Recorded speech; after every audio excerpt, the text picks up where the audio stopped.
راجناتھ سنگھ ان کے minister for defence جو ہیں، چونکہ اب کچھ کہنے کو نہیں ہے تو جھوٹا بیانیہ پہلے بھی بنانے کی کوشش کی، اب ایک اور جھوٹا بیانیہ بنانے کی وہ کوشش کر رہے ہیں۔ پہلے ان کا بیان آپ کو سناتے ہیں، پھر اس کے اوپر بات کرتے ہیں۔ آج آتنکواد کے خلاف بھارت کی پرتجھا کتنی کٹھور ہے اس کا پتہ اسی بات سے چلتا ہے کہ ہم نے ان کے نیوکلیئر بلیک میل کی بھی پرواہ نہیں کی۔ پوری دنیا نے دیکھا ہے کیسے غیر ذمہ دارانہ طریقے سے پاکستان دوارا بھارت کو انیک بار ایٹمی دھمکیاں دی گئی ہیں۔ آج سری نگر کی دھرتی سے میں پوری دنیا کے سامنے یہ سوال اٹھانا چاہتا ہوں کہ کیا ایسے غیر ذمہ دار اور روگ نیشن کے ہاتھوں میں پرمانو ہتھیار سرکشت ہیں؟ میں مانتا ہوں کہ پاکستان کے ایٹمی ہتھیاروں کو IAEA international atomic energy agency کی نگرانی میں لیا جانا چاہیے۔ ظاہر ہے پاکستان کے حوالے سے بیان ہے، پاکستان کی فارن منسٹری نے اس بیان کو رد کیا ہے اور کہا ہے کہ پاکستان کی بھارتی وزیر دفاع کے جوہری ہتھیاروں سے متعلق بیان کی شدید مذمت کی ہے۔ پاکستان کی مؤثر دفاعی صلاحیتیں دیکھ کر بھارتی وزیر دفاع کا بیان ان کی مایوسی کو ظاہر کرتا ہے۔ بھارتی وزیر دفاع کے بیان سے واضح ہے انہیں IAEA کی ذمہ داریوں کا ادراک نہیں۔ بھارت میں جوہری اور تابکاری مواد کی بار بار چوری کے واقعات پر IAEA کی تشویش ہونی چاہیے۔ عالمی برادری کو بھارت سے غیر قانونی اسمگلنگ کے واقعات پر بھی تشویش ہونی چاہیے۔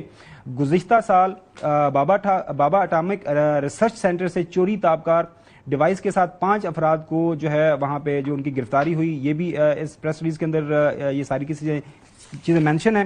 ناظرین، یہ ہمارے جو راجناتھ صاحب ہیں انڈین ڈیفنس منسٹر، انہوں نے بڑا اچھا کیا، انہوں نے جو انٹرنیشنل اٹامک انرجی جو ہے ایجنسی اس کا حوالہ دیا ہے۔ انٹرنیشنل اٹامک انرجی ایجنسی جو ہے IAEA، یہ ہر سال 2 سال کے بعد وہ جتنے بھی وہ ممالک جن کے پاس نیوکلیر ویپنز ہیں، نیوکلیر فیسلٹیز ہیں، ان کا دورہ کرتے ہیں، دیکھتے ہیں کہ وہاں پہ ان کی کس طرح انداز سے وہ مینج کر رہے ہیں۔ یہ خبر آپ کے سامنے IAEA کی اپنے الفاظ میں رکھ دیتے ہیں کہ وہ پاکستان کے جو تعریف کر رہے ہیں، پاکستان کی جو نیوکلیر فیسلٹیز کی مینجمنٹ ہے، وہ کہہ رہے ہیں کہ that is up to the mark ہے، اپ ڈیٹڈ ہے، اور یہ جو سیفٹی ریگولیشنز ہیں سگنیفیکنٹلی وہ اپ ڈیٹڈ ہیں اور وہ ہمیشہ وہ اسٹرینتھنڈ بھی ہیں اور اس کے اندر کسی طرح بھی کوئی کمی کوتاہی نہیں ہے۔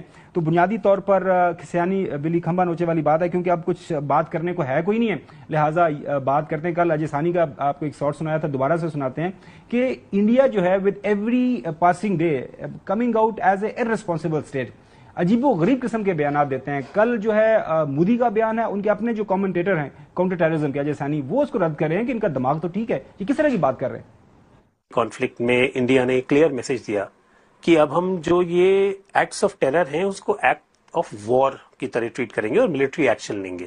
یہ پہلی بار اگر ہو رہا ہے تو اس کی امپورٹنس کیا دکھتی ہے آپ کو؟ یہ پھر ایک بہت بڑی غلطی ہے۔ اس کا یہ مطلب کہ ہر بار اگر ایک بھی آتنکواد کے حادثے میں ایک بھی آدمی مرتا ہے تو ہم پاکستان پہ چڑھائی کر دیں گے۔ یہ جیسے یہ زیرو ٹیررزم کی بات کرتے ہیں، اسی طرح سے ایکٹ آف وار کی یہ جو اسٹیٹمنٹ نکلا ہے، یہ ان کو بہت بھاری پڑے گا، یہ ان کے خلاف چاہیے۔ انڈین کانگریس کے لیڈر ہیں سچن پائلٹ، ظاہر انڈین لیڈر ہیں، تو وہ بھی اس بات بڑے پریشان ہیں کہ جو بیانیہ بھارت نے بنایا تھا کہ پاکستان ایک دہشت گرد ریاست ہے، وہ تو بات ہی نہیں کر رہا پریزیڈنٹ ٹرمپ، وہ ایک ہی بات کر رہا ہے، اس کے منہ سے ایک ہی چیز نکل رہا ہے، کشمیر کشمیر کشمیر۔ راشٹرپتی ٹرمپ سعودی عرب کی یاترا پہ گئے اور وہاں پہ ایک بار اور انہوں نے بڑے اسپشٹ روپ سے کہا کہ بھارت اور پاکستان کے بیچ جو یدھ ورام کرایا گیا وہ ان کے دوارا کرایا گیا، اور جو شرط رکھی تھی اس میں ویاپار کی ماترا بڑھانے کے لیے انہوں نے پرستاو رکھا، جس پر بھارت اور پاکستان دونوں سہمت ہو گئے۔ بار بار امریکہ کے راشٹرپتی جو یہ بیان دے رہے ہیں اس کا بھی اسپشٹ سٹیک اور اچ ستریہ لیول پر کوئی کھنڈن نہیں کیا گیا ہے۔ ایک بات اور ہم نے دیکھی کہ جتنی بار بھی سوشل میڈیا پر راشٹرپتی ٹرمپ نے اپنا پکش رکھا ہے اس پورے مدعے کو لے کر، انہوں نے ایک بار بھی آتنکوادی شبد کا استعمال نہیں کیا، انہوں نے ٹیررزم کا استعمال نہیں کیا، اور آشچرجنک بات یہ ہے، موسٹ سرپرائزنگلی، وہ کشمیر کو بیچ میں لے کر آ گئے۔ انہوں نے بے وجہ کشمیر مسئلے کو ہوا دینے کا کام کیا، جو مسئلہ بہت پہلے سیٹل ہو چکا۔ کشمیر کا مدعا دوپکشی ہے، اس کا انترراشٹریکرن کرنا یہ پاکستان چاہتا ہے۔ ناظرین، آپ نے سنا تکلیف کانگریس کو بھی ہے، ظاہر وہ کہہ رہے ہیں کہ جی ہم کیا بات کر رہے ہیں، وہ تو ٹیررزم کی بات نہیں کر رہا پریزیڈنٹ ٹرمپ۔ آج پریزیڈنٹ ٹرمپ وہاں پہ دوحہ میں موجود تھے، اپنے ان کے وہاں پہ ظاہر ہے امریکہ کا ایک بیس ہے، وہاں پہ ایک سپیچ کی،